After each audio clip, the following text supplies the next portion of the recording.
Bien, merci de ces belles paroles. J'espère que je les mérite. Ça me fait très plaisir d'être l'invitée de la Maison de l'Architecture ce soir pour vous parler d'un sujet qui m'est cher, effectivement, qui est l'architecte Hassan Fathi, son travail multiple, polyvalent. Et on va mettre au point le PowerPoint. Ça lui échapper aussi. Voilà. Très bien. Et dans le cadre d'un cycle qui s'appelle Adaptation, alors effectivement, je pense que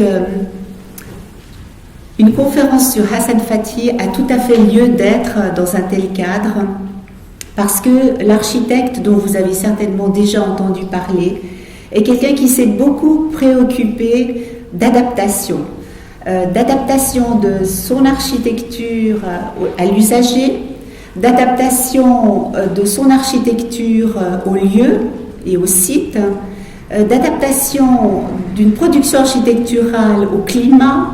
Et effectivement, l'adaptation est un peu au centre de sa production architecturale et de sa pensée. Et dans le fond, j'ai repris ici un titre d'une conférence que j'avais déjà donnée parce que je pense que si on se centre ce soir sur trois thématiques qui sont celle de la terre, celle du ciel et celle de la maison, eh bien vous verrez qu'on arrive effectivement à répondre et à s'inscrire parfaitement dans la thématique de l'adaptation. Hassan Fathi, j'ai un écran magnifique qui me montre plusieurs choses en même temps, ce dont je n'ai pas l'habitude. Alors voilà, je vérifie, c'est bien ce que je veux vous montrer.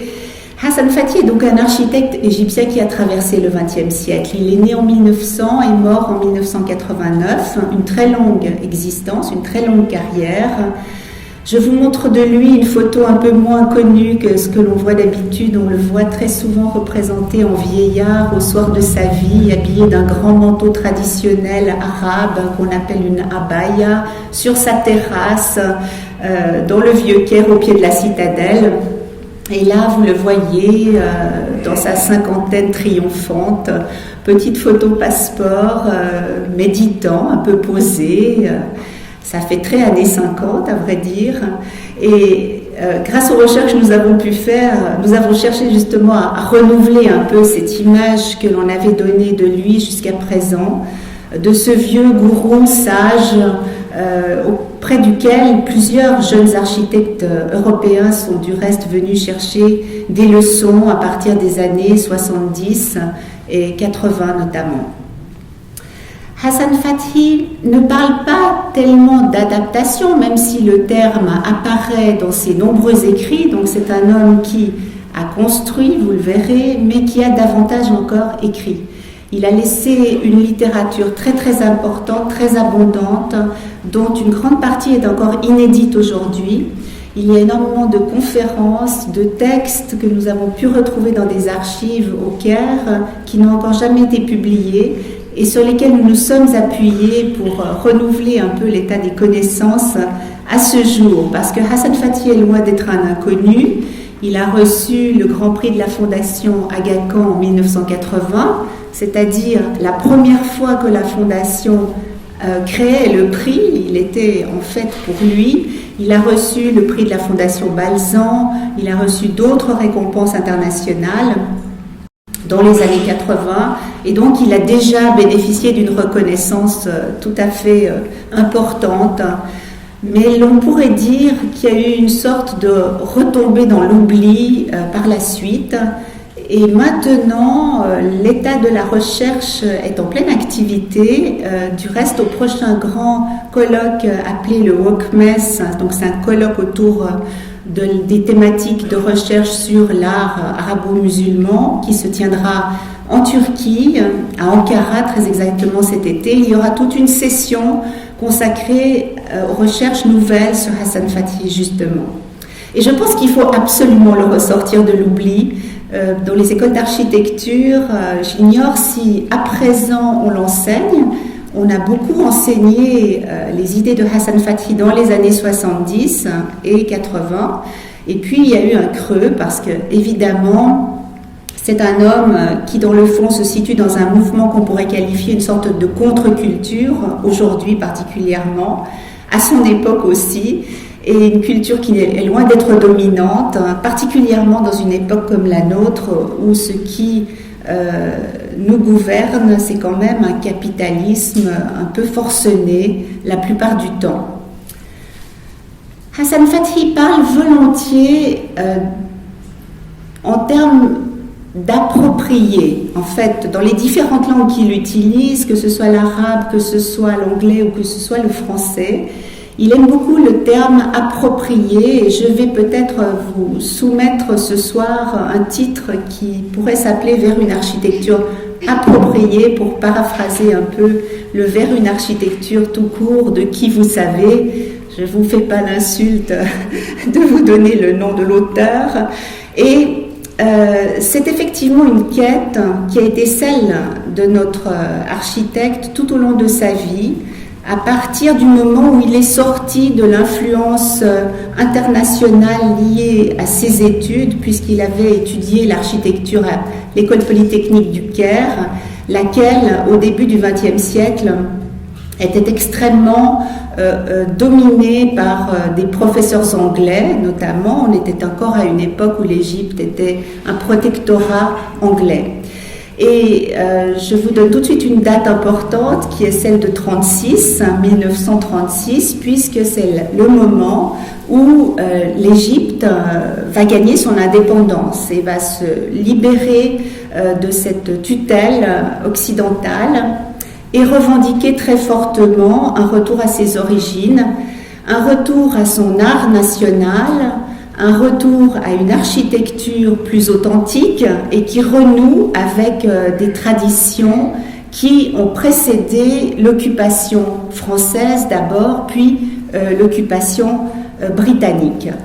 Donc ceci est important, et à partir de 1936, Hassan Fathi, comme toute une intelligentsia d'écrivains, de penseurs, d'artistes, va revendiquer pour son pays un art rénové et ce qu'il appellera très vite par la suite une modernité arabe. Donc il faut bien garder ça à l'esprit parce qu'on a souvent parlé de lui en tant que traditionnaliste, ne faisant qu'interpréter et remettre en œuvre des formes traditionnelles. Et ce que je vais essayer de vous montrer ce soir, c'est qu'à travers la tradition, il entend au contraire créer quelque chose de neuf, et vous le verrez à travers certains documents.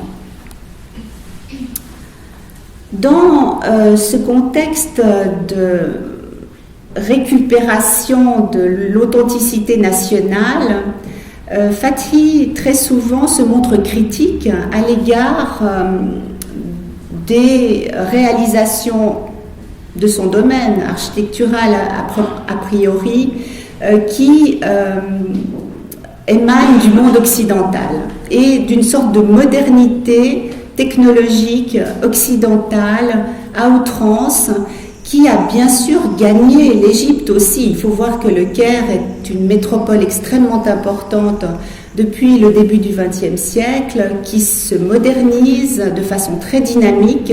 Les premières entreprises de béton armé arrivent en Égypte à l'extrême fin du XIXe siècle. Le système NBIC de béton armé est connu au tout début du XXe siècle. Et donc, il ne faut pas croire que jusque-là, la modernité occidentale n'est pas présente. Donc, elle est bel et bien présente. Elle cherche à s'emparer des parts de marché. Et dans le fond, à la faveur de cette revendication d'un retour aux sources et aux sources nationales, Fathi et d'autres architectes du reste vont émettre des critiques qui peuvent être parfois assez virulentes. Fathi écrit, il écrit des contes, il écrit des pièces de théâtre, c'est une part de son œuvre que l'on ne connaissait pas jusqu'à présent et qu'on a pu retrouver. La plupart de ses textes sont restés inédits. Celui du pays d'utopie dont je vous montre une planche ici, a été publiée dans une revue importante en langue française qui est la Revue du Caire. Et c'est un bref récit qui raconte l'histoire d'un couple qui part à la quête d'un monde idéal qu'il finira par trouver dans ce qu'il appelle les pays verts. Et pour l'instant, la planche que vous avez sous les yeux vous montre cette gravure où vous voyez ces deux personnages un peu pharaoniques sur fond de gratte-ciel. Je ne sais pas si vous distinguez la chose. Et le tout est encadré par une figuration de la déesse Nout, qui est la déesse de l'Égypte antique, qui représente donc cette voûte étoilée. Et de ces différents pays que va traverser le couple en quête de bonheur et de vérité, Hassan Fathy nous fait une description qui est un peu résumée ici. Il s'agit donc de traverser les pays blancs, qui sont probablement les États-Unis, où les gens vivent dans des appartements, un luxe extrême, ils ont une voiture automobile, une glacière électrique et un appareil de radio. Donc le confort moderne de l'époque. Dans les pays bleus, qui sont probablement les pays nordiques, froids et réglementés, mélancoliques, eh bien, les gens ont aussi une certaine forme de confort, mais sont tristes. Dans les pays jaunes, qui sont les pays arabes, et qui sont sujets à la modernisation que j'évoquais tout à l'heure, on voit les gens démolir les belles maisons et les palais anciens pour reconstruire à leur place des maisons sans caractère, en béton armé, ressemblant à des boîtes d'allumettes.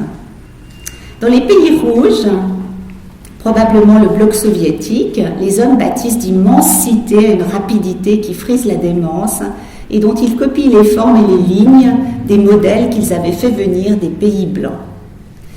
Enfin, on arrive à ces pays de cocagne très recherchés, lieux de vérité et lieux de bonheur que sont les pays verts, qui sont dans le fond une campagne idyllique où vivent, dans le récit de Hassan Fathy, un couple de paysans qui ont échappé à cette industrialisation dévastatrice. Donc ce récit est très intéressant parce que métaphoriquement, il nous narre, on n'est pas si loin de la réalité sous la métaphore, il nous narre la quête qui sera celle aussi de Hassan Fathy à travers son architecture, d'une architecture idéale, adaptée, si l'on veut reprendre le terme de ce soir, adaptée à l'être humain, une architecture en accord avec le paysage, avec le cadre naturel, avec les usages, avec les coutumes, les traditions ancestrales. Alors si je prends tout d'abord ce thème de la terre que je vous ai proposé, la terre est évidemment à plusieurs égards un matériau extrêmement important dans l'œuvre de Hassan Fathy et pour l'Égypte en général. La terre, on peut la prendre dans toutes ses significations. C'est d'abord la terre que l'on cultive, la terre de l'agriculture, la terre du paysan. C'est la terre comme matériau de construction, puisque vous le savez, Hassan Fathy va s'en servir jusqu'à l'épuiser pour réaliser ses maisons et son village de Gourna notamment. Et donc cette terre, c'est vraiment un élément central. C'est aussi la terre dont on fait par exemple la poterie. Vous le verrez dans un instant. C'est la terre qu'on utilise de façon artisanale pour des réalisations de différentes espèces. Et la terre, ce n'est pas un mince sujet en Égypte. C'est vraiment une thématique centrale qui traverse les différents genres artistiques, de la littérature au cinéma. Il y a des films qui lui sont dédiés, il y a un texte de Abdelrahman El-Sharkawi qui s'appelle La Terre, justement, qui a donné lieu à ce film très célèbre de Youssef Chahine. Et je vous montre aussi une magnifique gamoussa, donc une bufflesse de Nouveau Gourna. Elle était photographiée sur place dans le village de Hassan Fathy, village qui est un village rural. La terre, c'est aussi les habitants qui la peuplent, ces populations que l'on voit toujours en Égypte, population auquel Hassan Fathi va dédier une partie de son travail et de son œuvre. Vous avez une photo à gauche qui vous montre, c'est une photo ancienne du village de Nouveau-Gourna avec un personnage qui est un habitant de ce village, qui a été mis en scène pour la photographie devant l'entrée d'une maison. Puis vous avez les femmes que l'on peut voir aujourd'hui dans la Dahabeya qui traverse de la rive est à la rive ouest à Luxor et qui justement vivent à Gourna ou aux alentours. La terre et les paysans sont vraiment une thématique très centrale pour l'Égypte jusqu'à récemment où bien sûr l'industrialisation, comme dans beaucoup d'autres pays, a fini par prendre le pas sur l'agriculture. Et c'est très dommage parce que l'Égypte a été un pays qui était le grenier véritablement de l'Afrique, un pays extrêmement fertile où les cultures étaient en grande abondance, liées notamment à la fertilité du Nil.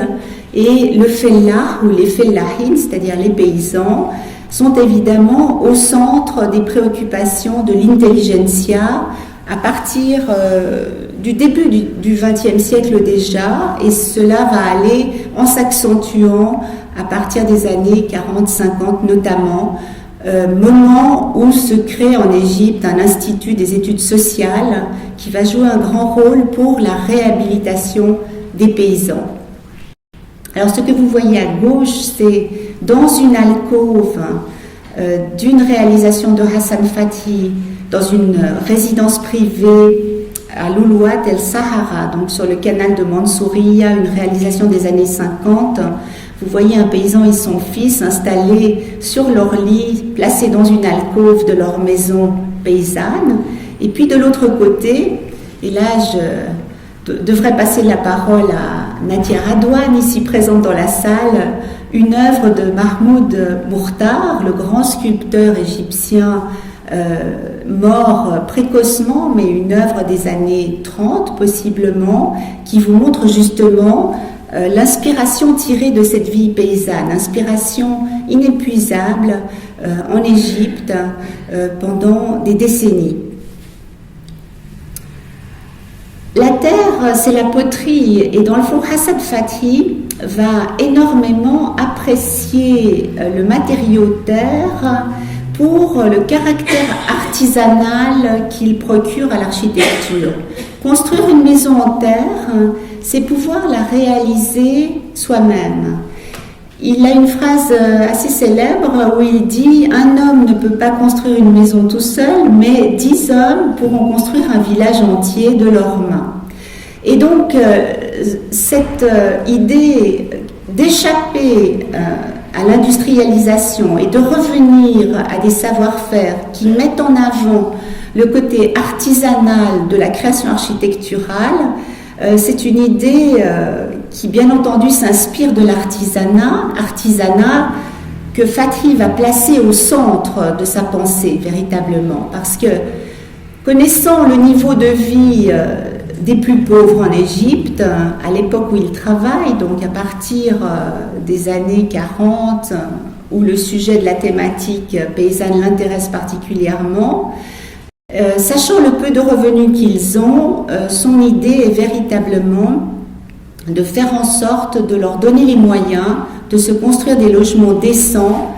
de façon simple, de façon artisanale. Lui-même compare parfois ces maisons en terre crue à des poteries moulées. Et pour les potiers, il travaille du reste aussi. Il les connaît très bien.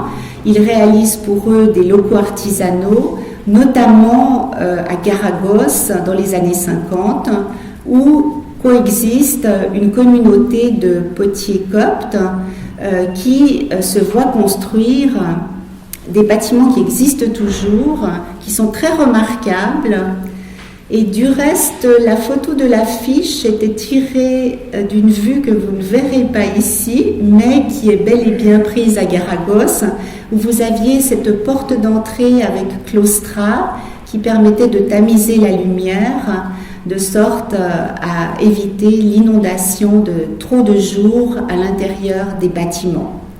Et pour les potiers qu'il connaît très bien, qu'il admire, qu'il estime, il réalise un centre qui existe encore, plus dans l'état de conservation que vous voyez ici, malheureusement, mais une réalisation entièrement en terre crue qui comporte à la fois les ateliers, l'atelier de poterie lui-même, vous l'avez vu tout à l'heure, mais aussi les dépendances et logements de la petite communauté de potiers coptes. Pour revenir à la tradition, le matériau de la terre crue n'est évidemment pas une invention de Hassan Fathi. C'est un matériau qui existe depuis la plus haute antiquité pharaonique. Et dans les bas-reliefs antiques, vous le voyez ici, le dessin est retranscrit en noir et blanc.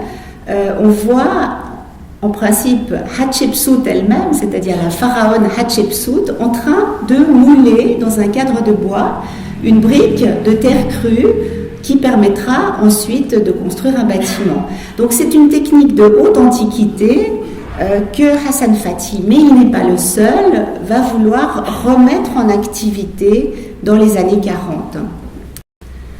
Cette terre crue, on la trouve dans les voûtes millénaires du Ramesséum, par exemple, qui est juste à côté du village de Nouveau-Gourna, donc on est à 500 mètres peut-être de ce village, et la structure antique est toujours debout, a résisté à l'épreuve du temps, et nous montre ici justement ces voûtes lancées en briques de terre crue, très épaisses en l'occurrence, qui résistent au temps, à une époque, il faut bien le dire, où le climat n'était pas ce qu'il est en train de devenir, c'est-à-dire le climat était absolument sec, parce que bien entendu, le changement climatique, s'agissant de la terre crue, peut devenir une difficulté de nos jours.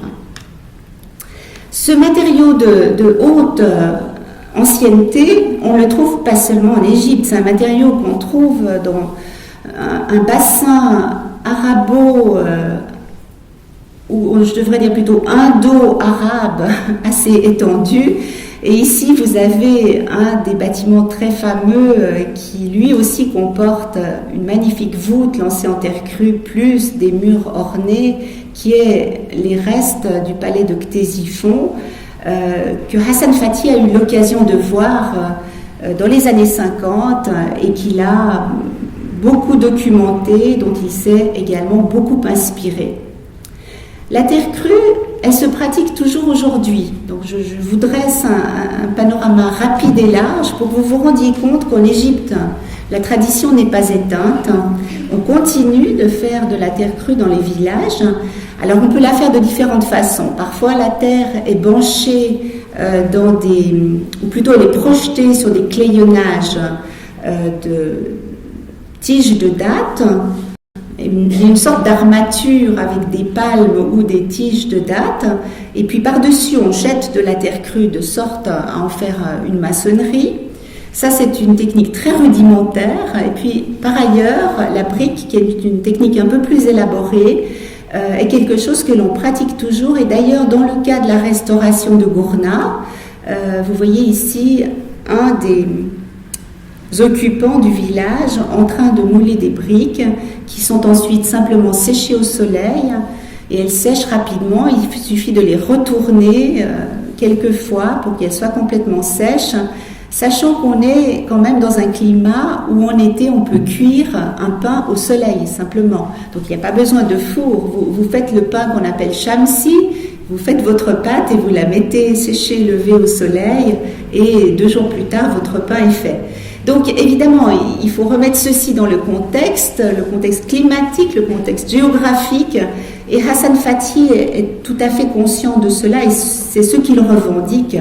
Il revendique pour l'Égypte pauvre et démunie un court-circuitage délibéré des techniques industrialisées beaucoup trop onéreuses pour un recours systématique aux techniques traditionnelles, bon marché, économique et facile à mettre en œuvre.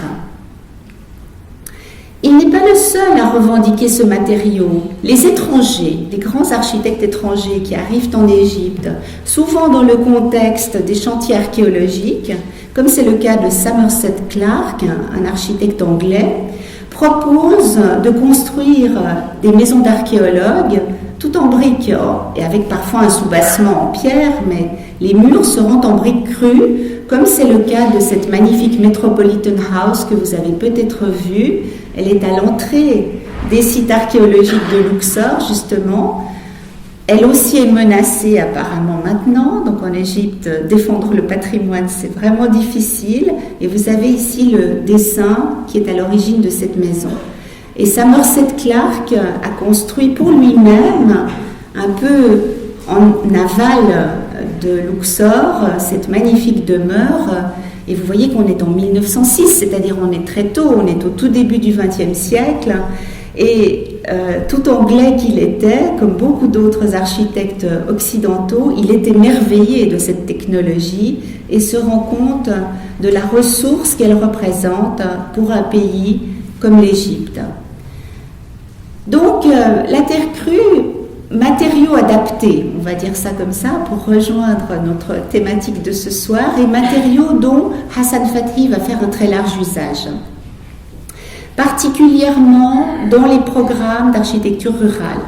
Architecture rurale sur laquelle il réfléchit longuement et pour laquelle il fait de très nombreux projets.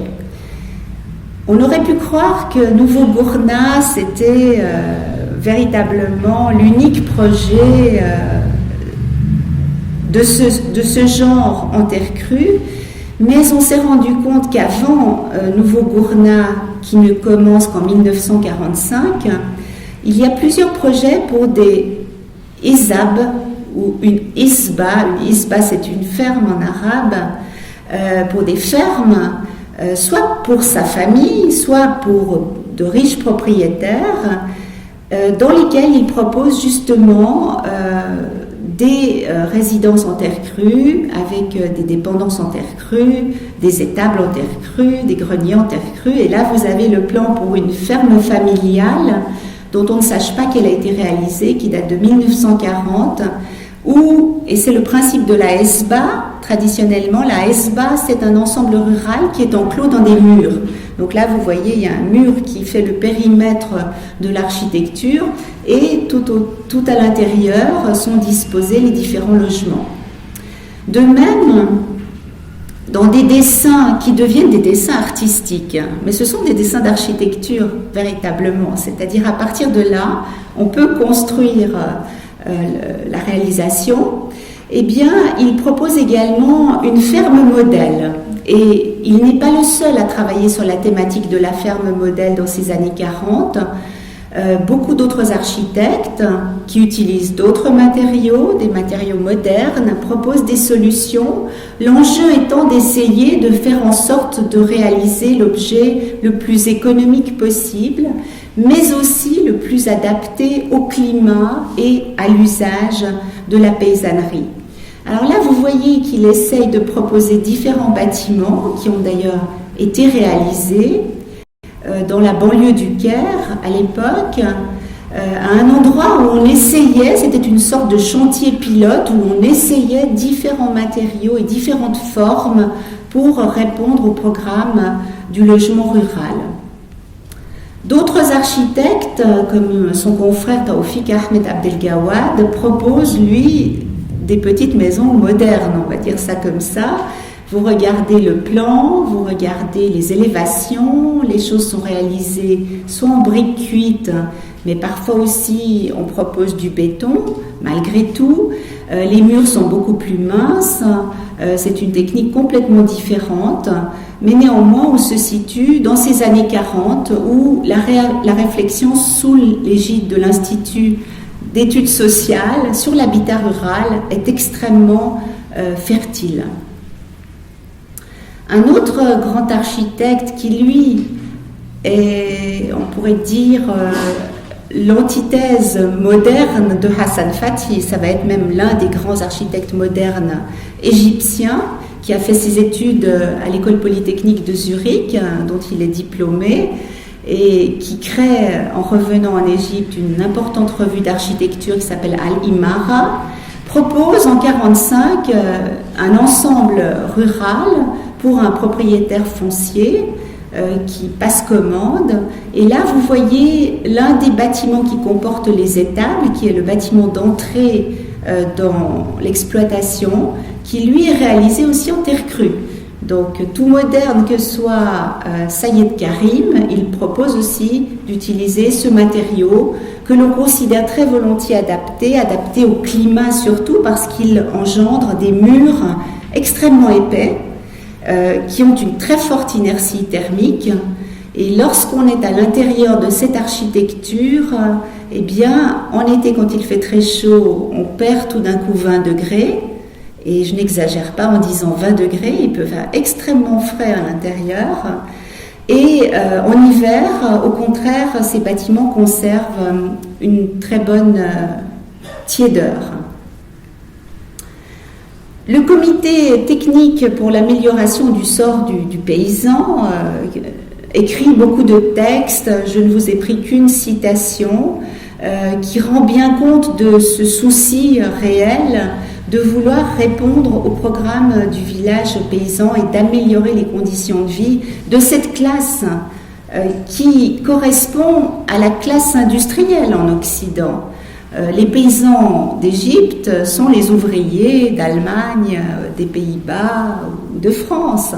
Et tandis qu'en Europe, on se préoccupe énormément de logement social pour les ouvriers, eh bien, dans les pays comme l'Égypte, on se préoccupe beaucoup de la paysannerie. Je vous montre un peu rapidement d'autres dessins qui étaient jusque-là considérés comme des gouaches non attribuées, fantaisistes.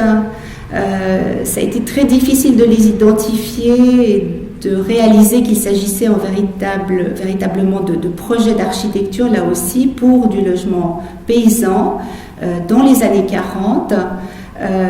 Et dans les archives de l'université américaine, on a retrouvé un très grand nombre de croquis de ce type qui montrent l'étude permanente que fait Fathi pour la quête d'un habitat rural décent et convenable.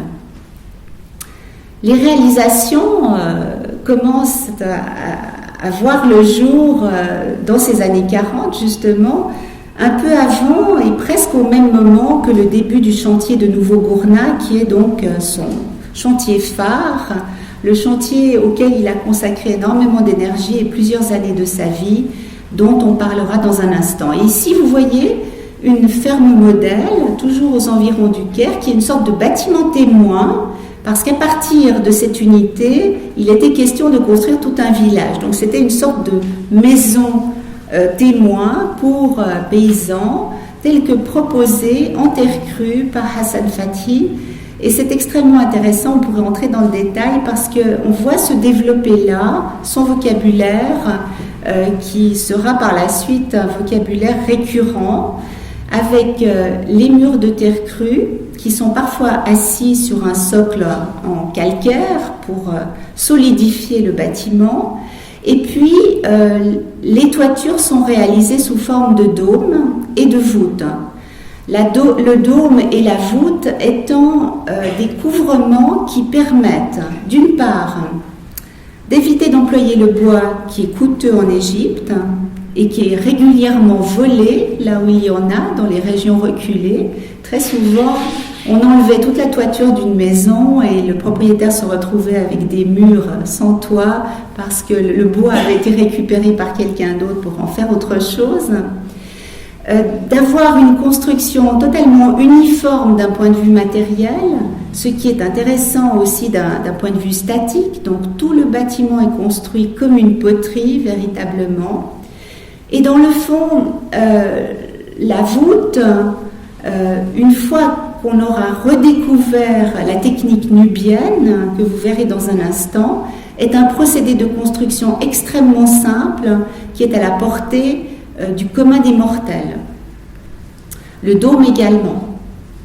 Alors cette première ferme modèle, malheureusement, va disparaître rapidement, il n'en restera pas grand-chose. Et corollairement, Fathi va créer ce qu'on pourrait appeler le mythe du village nubien, c'est-à-dire il va avoir l'occasion de se rendre. Alors, Nubie, quand on emploie ce terme aujourd'hui, il faut être un peu prudent. À l'époque, on parle de Nubie à propos de la Haute-Égypte, mais il ne s'agit pas du Soudan. Donc, à partir de Luxor, communément, on parle de la Nubie. Luxor est au-delà.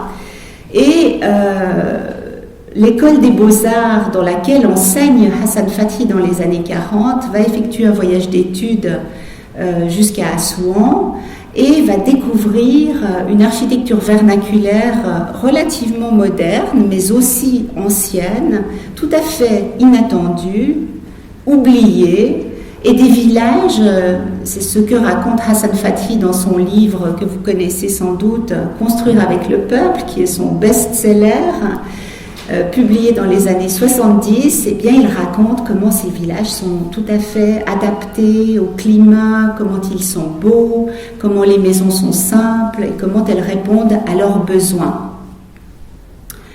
Et elles s'intègrent dans le paysage. Alors là, en matière d'adaptation, il nous dit très exactement, c'est une manière de construire qui est comme un prolongement naturel du paysage, comme le palmier dôme de la région. Donc l'architecture se fond dans un paysage auquel elle est totalement adaptée et semble même surgir du paysage, poussée comme pousse un palmier. Il va faire de très nombreux croquis, des aquarelles, il va faire de très nombreuses photographies des maisons qu'il découvre dans ces villages de Haute-Égypte, qui sont des maisons de terre crue, enduites, qui comportent des voûtes, selon cette technique qu'il va réintroduire, des voûtes lancées, comme vous le verrez tout à l'heure. Et il découvre des villages modernes, parce qu'il faut savoir que avant la réalisation du grand barrage d'Assouan des années 60, il y a eu plusieurs barrages sur le Nil qui successivement ont délogé des populations. Et chaque fois que les populations des bords du Nil étaient délogées, elles reconstruisaient un peu plus loin leur village traditionnel. Et ici, vous voyez justement un village des années 30 qui a beaucoup impressionné Hassan Fathi, d'une architecture toujours traditionnelle, reprise selon des systèmes ancestraux, et desquels il va beaucoup s'inspirer pour notamment la réalisation de nouveaux gournas. Voilà encore les modèles vernaculaires. Et voilà les populations qu'il croise et qu'il photographie dans ses archives. Il y a énormément de photos et il y a beaucoup de photos de personnes. Donc il n'est pas du tout insensible à l'usager, à l'habitant, aux populations locales. Il s'intéresse beaucoup aux destinataires de l'architecture et il fait des photos qui sont à cet égard très remarquables. Pour en venir au projet que l'on peut dire central dans son existence, d'ailleurs il est central d'un point de vue chronologique, c'est le milieu de son existence, on est en 45. En 45, il se voit confier par le service d'archéologie la construction d'un village dont l'ambition est de déloger les habitants de ce qu'on a appelé le vieux Gourna, installé juste au-dessus des antiquités pharaoniques, lequel village, vous l'avez peut-être entendu, a été détruit il y a quelques années par les bulldozers. Il avait survécu encore jusqu'il y a 5 ou 6 ans. Et le projet de Hassan Fathi va être un projet de relogement. Donc il s'agit de proposer à ces villageois installés au-dessus des antiquités qu'ils pillaient assez facilement en faisant des creuses sous leurs maisons et en allant se servir dans les antiquités pharaoniques, de les reloger à quelque distance dans un village modèle. Lequel village modèle aurait dû, s'il avait été couronné de succès et s'il avait rencontré l'adhésion populaire, être un village qu'on aurait vu peut-être se multiplier dans d'autres régions d'Égypte, de Haute-Égypte notamment. Hassan Fathi fait un plan masse et des propositions pour des lignes de maison, comme vous le voyez ici, toujours sous forme d'un dessin artistique, qu'on peut dire néo-pharaonique, ou s'appuyant sur la façon de faire antique. Mais ce sont véritablement des élévations qui sont présentées et des plans de ces maisons qui vont avoir différents gabarits selon le nombre de personnes dans la famille et qui vont répondre aux besoins des différents usagers. Quand je vous disais tout à l'heure que la réponse, dans le fond, peut être par analogie comparée aux réponses qui sont faites en Europe pour les villages modèles ou les villes modèles ouvrières, c'est certain. Et ce qui est certain aussi, c'est que Hassan Fathi connaît très bien les modèles occidentaux. Donc ce n'est pas du tout quelqu'un qui est un culte. Hein. Sa culture est très vaste et très grande. Et il connaît particulièrement bien les textes de Rudolf Steiner. Et c'est pourquoi je vous montre des images de Dornach, village modèle construit à Bâle, qui date des années 10-20 pour les débuts de la construction. Il connaît très bien Hellerau aussi, qui est antérieur à Novo-Gourna. Hellerau, qui est un village construit autour d'une activité industrielle, artisanale industrielle de meubles, et qui associe aussi le monde des arts, puisqu'il y a le fameux théâtre de Hellerau dans lequel Jean-Jacques Dalcroze notamment réalisera des performances artistiques. Et si je vous dis tout ceci, c'est parce qu'à Gourna, il y aura également un théâtre, un très beau théâtre, que vous verrez dans un instant, et que le village va être construit autour de l'activité artisanale, mais de l'artisanat local, c'est-à-dire de la poterie, du tissage éventuellement, et de la fabrication de différents objets.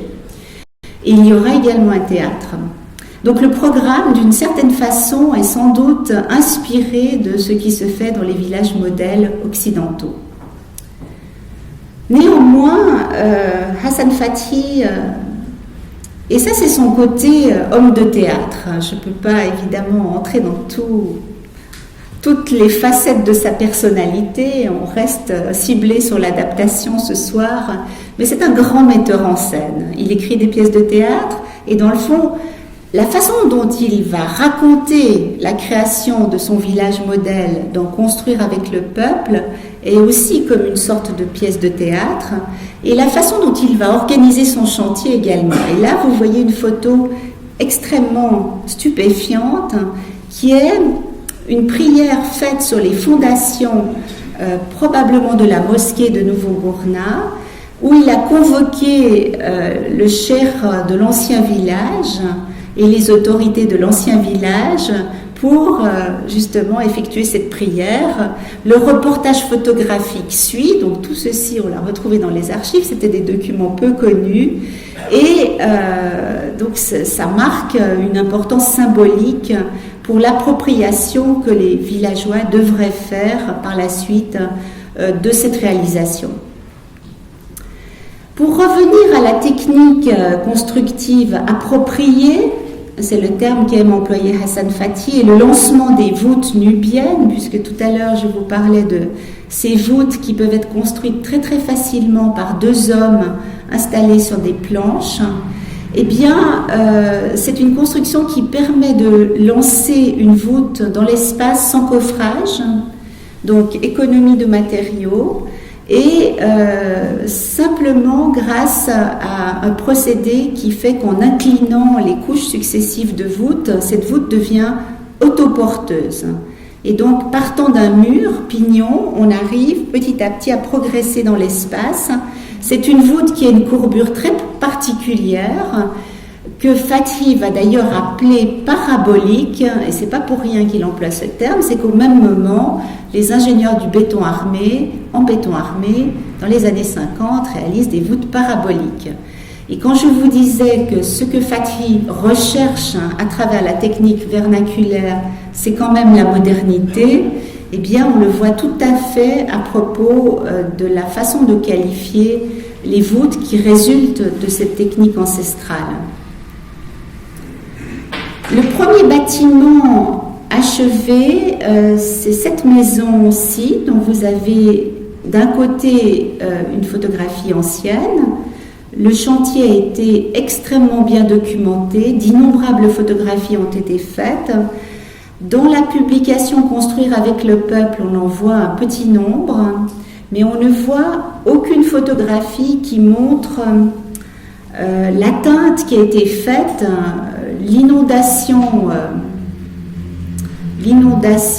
comment appeler ça, c'est une sorte de complot qui s'est passé, une inondation intempestive par les futurs villageois qui ont rompu des digues qui devaient protéger le village des crues du Nil pour saboter le village. C'est une sorte de sabotage.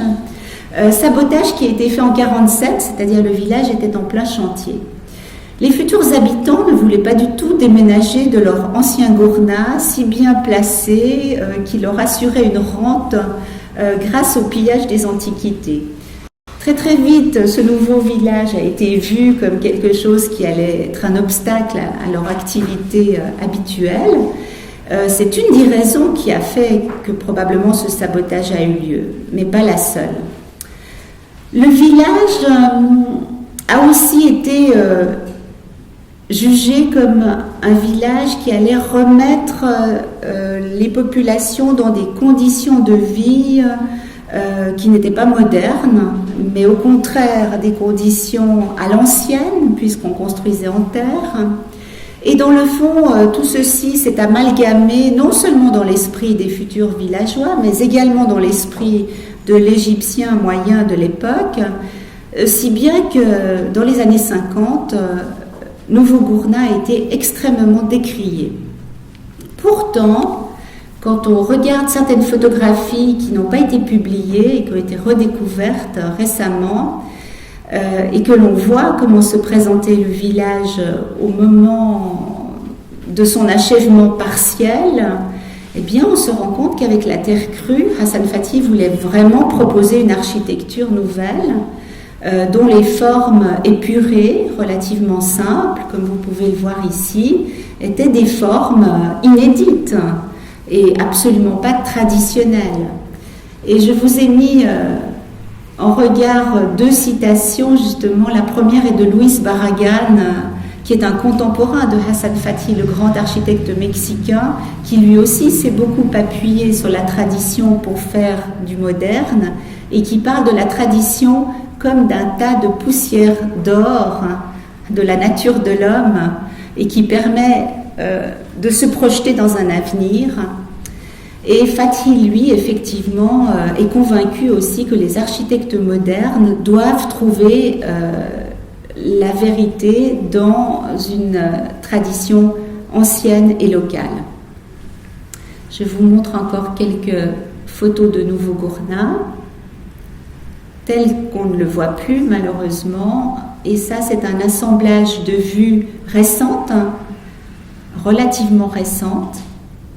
Au centre, vous voyez la place centrale du village sur laquelle donnent plusieurs bâtiments publics. Vous voyez, si j'arrive à me servir de la flèche, le fameux théâtre dont je vous parlais tout à l'heure, qui est ici, et sa porte d'entrée. Vous voyez la mosquée du village, mais ce village devait aussi comporter une église copte, donc il devait être multiconfessionnel. Vous voyez l'école des garçons qui a été détruite malheureusement, encore le théâtre, encore la mosquée, et ici l'une des anciennes entrées avec un pigeonnier attenant qui n'existe plus. Je vous disais que le village a été très décrié dans les années 50, et tellement décrié que ça a même donné lieu à un texte, un écrit, une nouvelle qui s'appelle La montagne. La montagne parce que la montagne de Luxor, la montagne de la vallée des rois, de la vallée des reines, qui se trouve à proximité. Et Fathy Ghanem, qui est l'auteur de cette nouvelle, caricature le travail de Hassan Fathi. Ça a été porté à l'écran par la suite, et il le caricature sous les traits d'un architecte occidentalisé.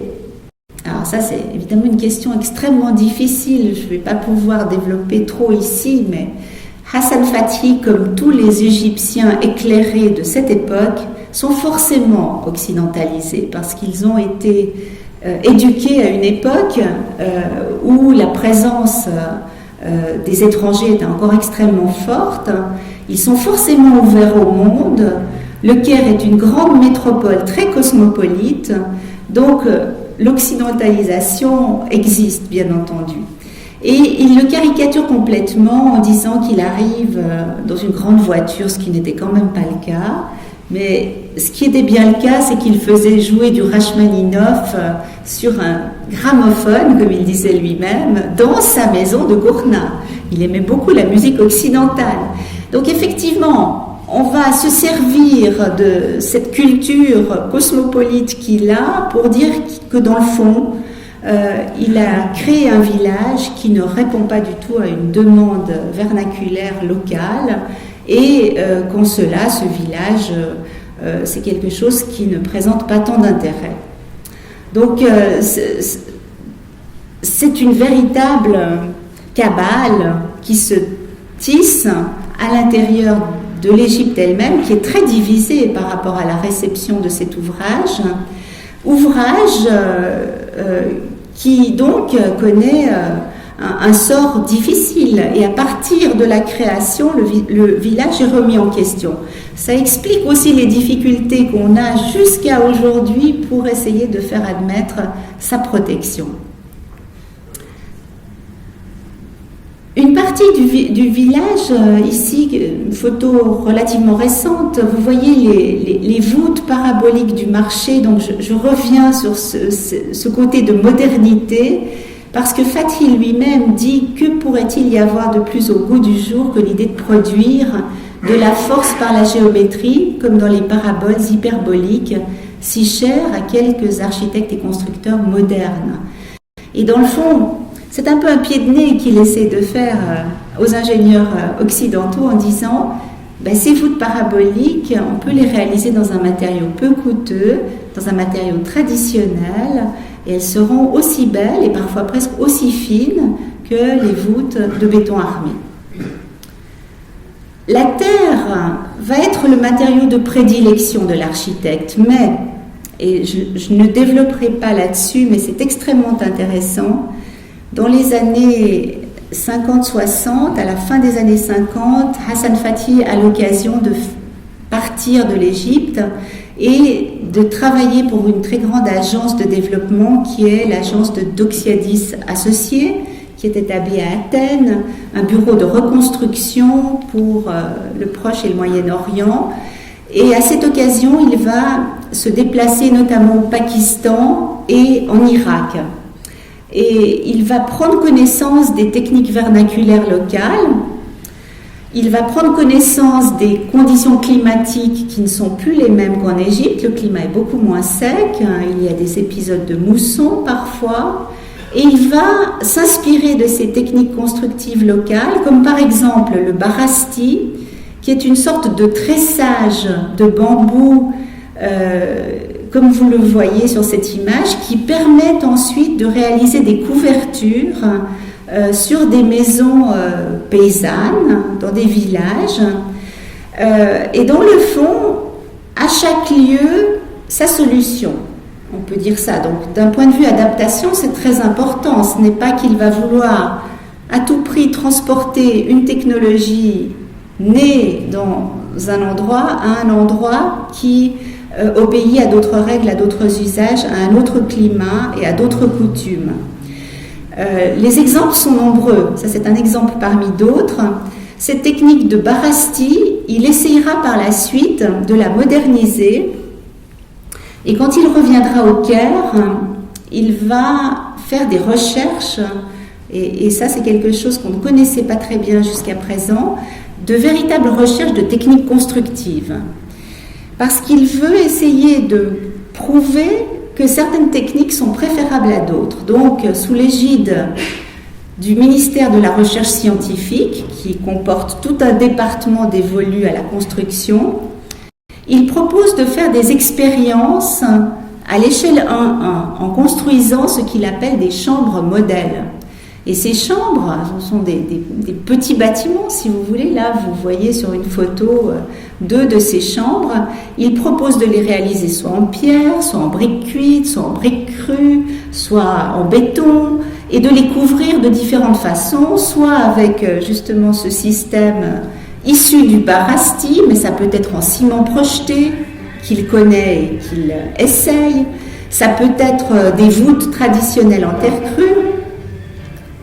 J'ai un peu de concurrence. Et son souhait était que ces réalisations soient ensuite analysées d'un point de vue scientifique, véritablement, pour qu'on calcule l'inertie thermique, la résistance des matériaux, la résistance aux conditions climatiques. Et malheureusement, l'expérience ne s'est jamais achevée.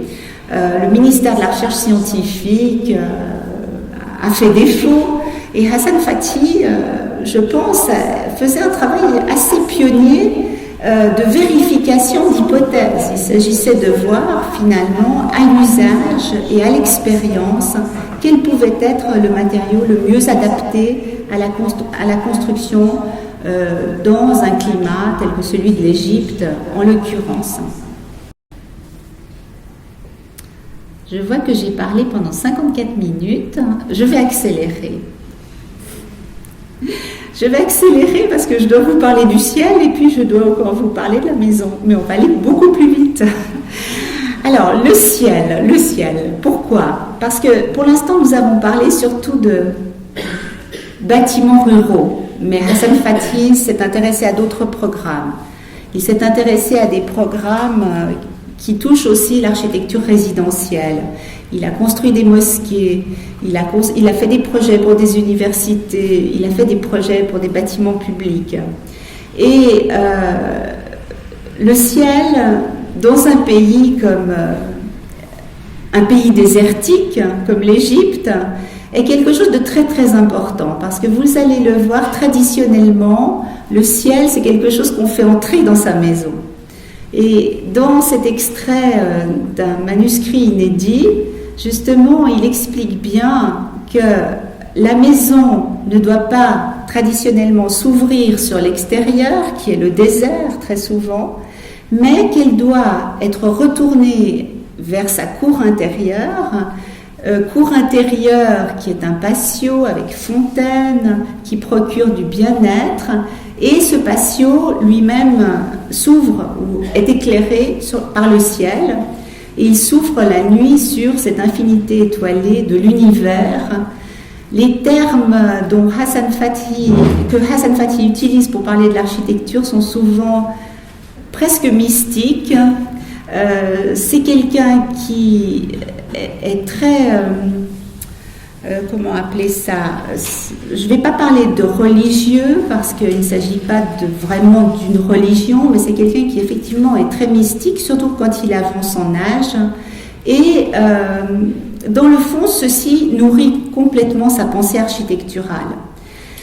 Et cela va nourrir ses projets également, s'appuyer sur l'idée d'une maison introvertie, qui est le type de la maison arabe par excellence.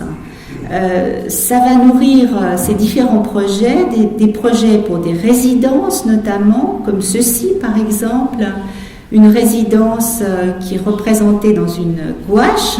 C'est un projet également pour la Moyenne-Égypte d'une maison de campagne luxueuse qui doit s'adapter à son jardin, à son environnement, lequel environnement est peuplé d'une végétation qui est souvent représentée en fleurs. Ce charme de la campagne est toujours présent dans l'ouvrage de Hassan Fathi. Et très vite, Hassan Fathi invoque les modèles urbains des palais mamelouks, comme c'est le cas ici. Ça, c'est un palais qui lui sert de référence pour l'architecture résidentielle, qui est un palais qui remonte au XIIIe, XIVe siècle, dont vous voyez la façade, mais dont vous voyez aussi la chourchera, c'est-à-dire à appelons ça le dôme, du salon central, lequel salon est extrêmement élevé dans sa partie centrale. Il est extrêmement élevé pour différentes raisons, mais pour une raison très importante qui est notamment la climatisation naturelle. Parce que par la Shurshera et par les ouvertures de cette dernière, l'air peut entrer et l'air ensuite peut circuler en ressortant par d'autres ouvertures qui se trouvent dans le bâtiment.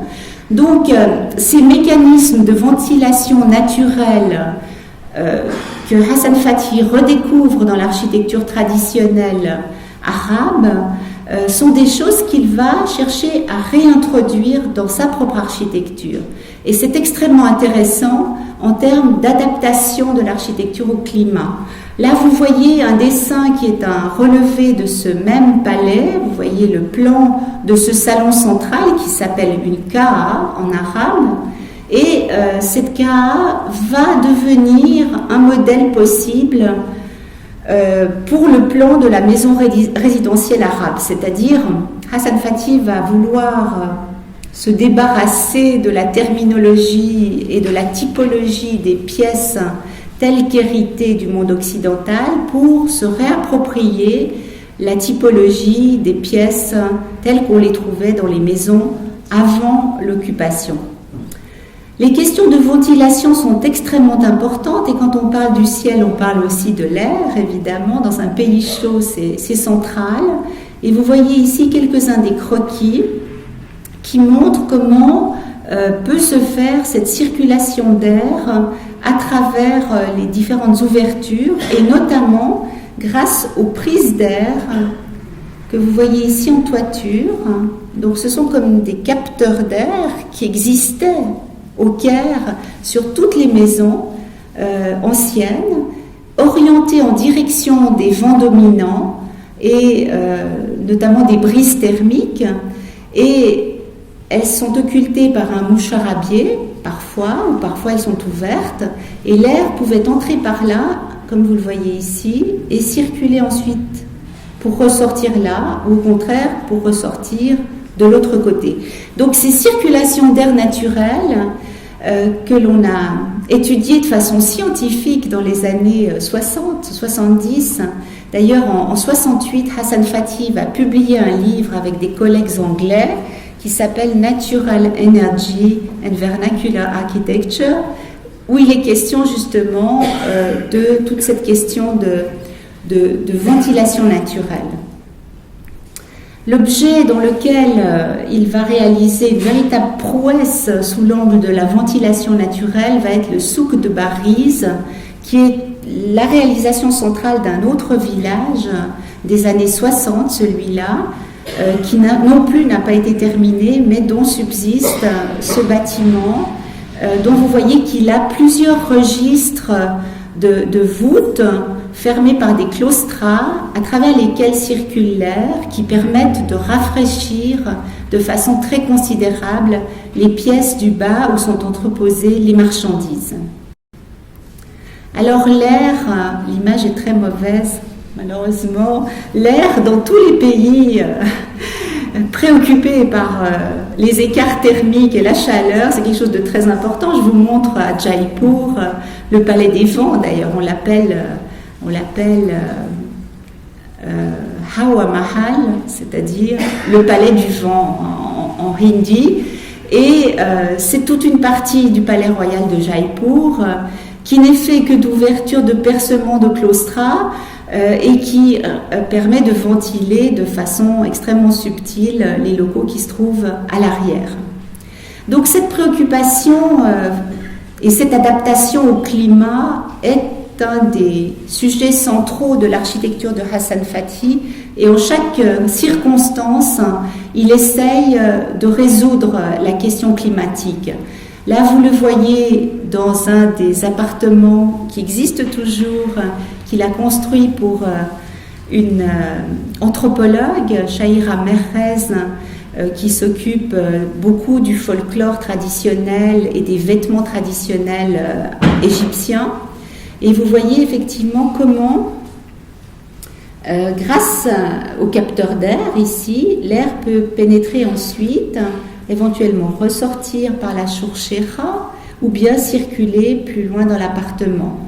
Alors dans ce dispositif, le moucharabieh est très important aussi parce que c'est une sorte de paroi qui respire et qui permet justement ces interactions d'air entre l'extérieur et l'intérieur. Donc là, c'est juste pour le plaisir de voir quelques-uns des détails inspirés de l'artisanat traditionnel qui sont réemployés à l'intérieur de cet appartement. Et là, c'est pour évoquer ce mur perforé qui revient très souvent dans l'architecture de Hassan Fathy. Le mur sous forme de claustra, sous forme de moucharabieh, donc c'est-à-dire c'est une fenêtre qui respire et qui est transparente et qui crée véritablement une interface subtile entre le dehors et le dedans. Alors les maisons résidentielles, il y en a un certain nombre qui ont été réalisées, beaucoup ont été idéalement rêvées et pensées, notamment à travers des dessins fameux qui ont été beaucoup reproduits mais jamais vraiment analysés. Parfois ce sont de vrais projets d'architecture. Et l'habitat est véritablement l'un des sujets d'expérimentation qui intéresse le plus l'architecte. Dès 1947, dès le début de sa carrière, il revient sur cette question de l'habitat à travers de nombreux écrits. Beaucoup sont encore inédits, sont encore à étudier. Et dans une citation comme celle-ci, il vous explique bien comment il faut savoir s'adapter à son usager, comment il faut construire pour le pauvre, comment il faut construire pour le riche. Ils ne vont pas faire le même usage de la maison et par conséquent, il va falloir répondre à cette exigence. Il va réaliser pour des amis des logements expérimentaux et j'ai repris la formule d'Eco-Studio à Nadia Radwan, ici présente, parce qu'elle connaît bien l'artiste pour lequel cette maison a été construite. Une maison qui se trouvait dans la campagne aux abords du Caire dans les années 40, maison qui au début n'était qu'un studio d'artistes en fait, avec un grand iwan et puis une pièce à coupole à côté, le tout construit en terre crue. Maison qui a été agrandie par la suite, et vous voyez que c'est devenu une véritable maison à patio central, qui était une maison expérimentale, on peut dire les choses de cette façon.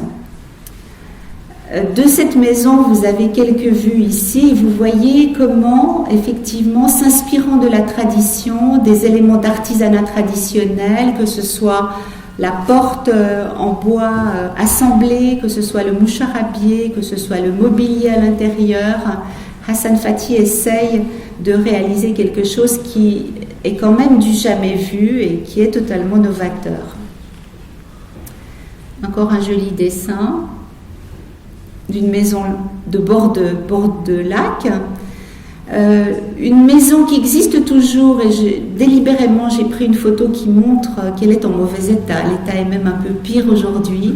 C'est une maison de rêve, on va dire ça comme ça, réalisée à la fin des années 40 pour un riche propriétaire terrien qui souhaitait avoir une résidence près de ses terres, au bord du lac Karoun, donc nous sommes au Fayoum, une maison abandonnée qui attend aussi sa réhabilitation, maison dont vous voyez les intérieurs déserts, tels qu'ils se présentent. Là, nous sommes dans le salon central, donc la KA centrale avec sa coupole et ses iwans latéraux, maison très raffinée dans son ornementation et son décor, reprenant les techniques traditionnelles de vitraux insérés dans un sertissage de plâtre, comme on le fait de toute ancienneté en Égypte, les pavements de sol avec motifs de céramique, mais dallage également,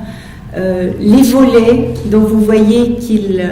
D'ailleurs, c'est magnifique, ça projette des ombres incroyables de jour sur les murs, donc ces volets perforés d'étoiles. Donc, un souci accordé au détail qui est très remarquable dans son œuvre. Je reprends cette notion de la modernité arabe parce qu'elle est très importante, elle est vraiment centrale dans son travail. Et du début à la fin de sa carrière, dans les nombreuses conférences qu'il va être amené à faire dans les différents pays arabes ou européens ou occidentaux ou aux États-Unis, il reprend cette thématique de ce qu'est la contemporanéité dans l'architecture arabe moderne. Il n'aime pas tellement le terme de moderne. Pour lui, l'architecture devrait être contemporaine. Pour être de son temps, elle devrait être contemporaine et non moderne. Mais néanmoins, par extension et par facilité, nous reprenons parfois quand même le thème d'architecture moderne. Et il déplore souvent que dans les pays arabes, il n'y a pas d'architecture contemporaine arabe, mais une architecture occidentale importée et qui est une architecture moderne mais occidentale, une architecture d'importation. Et donc ce leitmotiv constant, il essaye de le mettre, de le contrer d'une certaine façon en réalisant ce qu'il estime être une architecture contemporaine arabe, très largement ancrée dans la tradition et dans sa réinterprétation, et dans les réalisations tardives, comme cette maison qui se trouve à Darchour, c'est-à-dire pas loin des pyramides à degrés de Saqqara, qui est une maison des années 70, fin des années 70, qui s'appelle la maison Akil Sami House. Donc vous voyez un langage formel où l'on retrouve les couvrements en voûte et en dôme, mais on retrouve aussi une articulation de masse très simple à l'extérieur, avec des éléments architecturaux qu'on ne peut même pas qualifier de décor, parce qu'il s'agit essentiellement de claustras qui ont une fonction utilitaire, vous l'avez compris, pour rendre le mur perméable et permettre la circulation d'air. Et à l'intérieur, bien que l'on ait un système à voûte, on est dans un langage extrêmement dépouillé d'une architecture. Vous voyez donc le salon central, la case centrale, la salle à manger au fond, ici. L'autre côté de cette case avec un niveau intermédiaire, une spatialité qui est très complexe. On n'est pas si loin d'Adolf Loos dans le travail de Fathi, en fait, avec ce qu'on pourrait appeler le round plan, c'est-à-dire le plan en volume. Et des cheminées, il aime beaucoup employer les cheminées parce qu'il faut savoir qu'il peut faire quand même frais dans ces maisons à certaines saisons, notamment l'hiver. Et il réalise, lui qui voulait construire pour les pauvres, va surtout à la fin de sa carrière être très apprécié par l'élite. Et il n'est pas un monarque arabe qui ne va pas vouloir son palais Hassan Fathi, sa maison Hassan Fathi. Et là, je vous montre une planche tirée des travaux récents de restauration de Bet Arihan, qui se trouve à Koweït, dans la ville de Koweït, construit pour l'émir du Koweït dans les années 70, occupé par la Sheikha Houssa aujourd'hui, maison qui a été entièrement restaurée. Très grande maison, très opulente maison, richement décorée à l'origine, mais redécorée aussi récemment à l'occasion de cette restauration, rénovation luxueuse. Qu'est-ce que la maison pour Hassan Fathi ? Parce que je vais quand même essayer de m'acheminer vers une conclusion finalement, sans avoir pu évoquer évidemment l'entier de ses réalisations. Un principe qui lui tient très à cœur est le principe de la configuration minimale. Pourquoi faire trop quand on peut faire simple ? Et cette simplicité, il la recherche constamment à travers son architecture, tant dans le plan que dans les élévations. Et il développe une théorie, on pourrait appeler ça comme ça, qui est et c'est une théorie à contrario. Son grand antagoniste, mais ils ne se sont jamais rencontrés, c'est quand même Le Corbusier. Toute sa vie, il va par texte interposé, être en rivalité avec Le Corbusier et essayer de se mesurer à lui. Alors je vous ai mis la maison de Minot de Le Corbusier, c'est peut-être pas le meilleur exemple parce que dans le fond, ce que Fathi veut contrer, c'est la notion de la machine à habiter. Il trouve cela insupportable. Une maison n'est en tout cas pas une machine, et ce n'est pas une machine pour vivre, comme il dit, mais c'est un monde privé qui ne change pas, c'est un constant refuge. Il faut voir que pour lui, la maison, c'est vraiment le havre de paix dans lequel on se ressource par rapport au monde extérieur qui peut être hostile. Et c'est un lieu paisible, et en tout cas, ça n'a rien à voir avec une machine. Et ça n'a rien à voir avec une machine dans l'avalanche culturelle que nous avons plaisir à appeler civilisation. Alors ça, c'est un texte qui est très intéressant, qui s'appelle La Cité idéale, un texte de 1975. Et dans d'autres textes, il prône que l'idéal de la maison, le modèle à suivre devrait être celui de la coquille de l'escargot. Parce que l'être humain devrait être à même de sécréter lui-même son habitacle de la même façon que l'escargot sécrète le sien. Et ça serait l'habitacle idéal. Et dans le fond, quand je vous parlais tout à l'heure de ces maisons en autoconstruction, on peut dire les choses de cette façon-là, même s'il y a des plans d'architectes derrière, mais la réalisation peut se faire en autoconstruction, eh bien on revient à cette idée que l'être humain, et c'est un besoin fondamental, doit pouvoir répondre à ce besoin de construire sa maison pour lui-même. Dans le fond, c'est des idées qui sont actives en ce moment dans le monde de l'architecture, c'est-à-dire on y revient.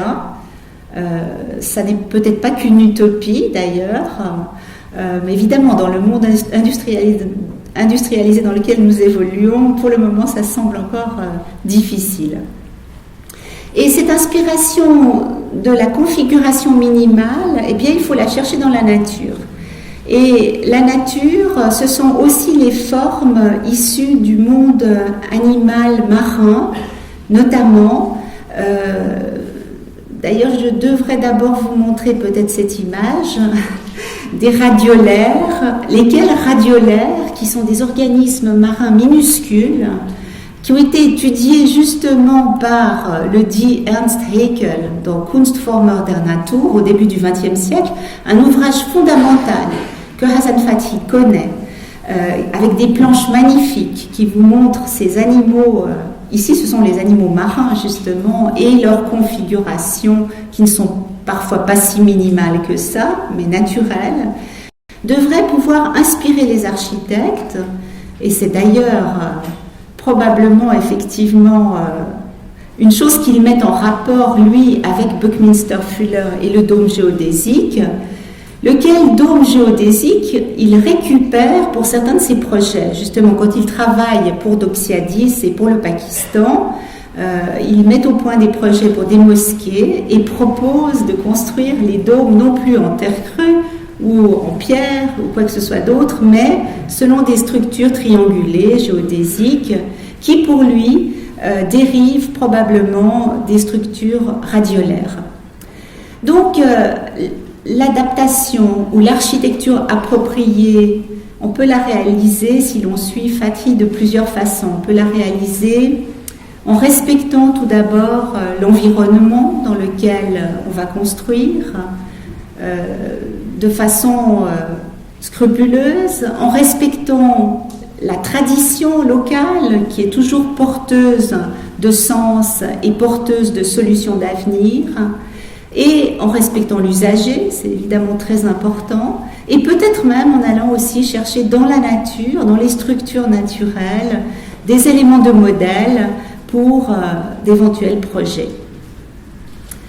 Hassan Fathi a laissé une nombreuse postérité. On déplore à l'heure actuelle effectivement que son œuvre n'est nullement protégée et continue de disparaître, ce qui me semble et nous semble au petit groupe de l'association Save the Heritage of Hassan Fathi quelque chose d'insupportable.